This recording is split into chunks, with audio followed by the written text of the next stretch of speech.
On some of the questions about the demand for gas and demand for oil, I think Mr. Heleman has it right on the oil for sure, that it is global and it's not going to be affected. And whether we're talking about West Texas Intermediate or Brent crude, it's based on the gravity of the oil. That's what drives that, and whether you want sweet oil or sour oil, and that's going to stay in a range probably between 60 and 90. I just don't see that changing too much.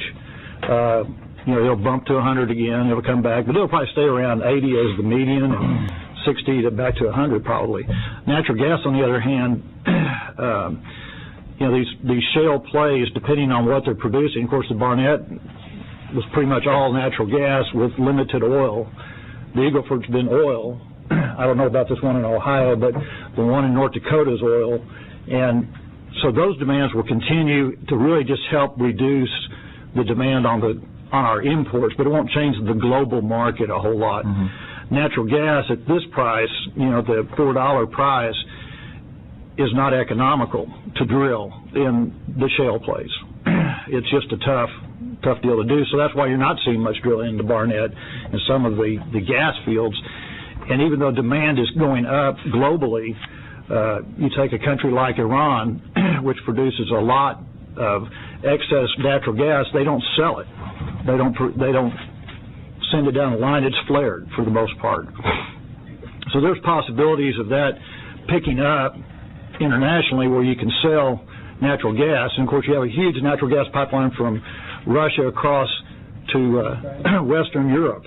And Russia's used that from time to time as a hammer, so to say, and a sickle maybe. But that demand is going to continue to grow. And in our country, I think it's probably going to stay pretty flat for a long time. If it gets back to 6, I'll be stunned if it happens in the next 5 years, because there's such a demand.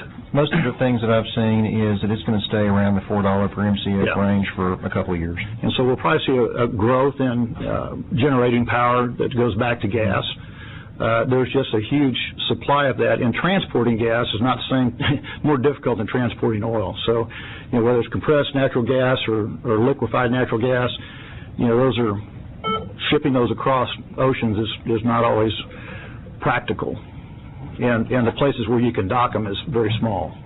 So I wouldn't see that one changing too much, but the oil is going to be fairly flat in that 80 range probably, unless something dramatic happens. And natural gas is going to stay down, and we're not going to be looking for much in the shales, but we'll have plenty of it.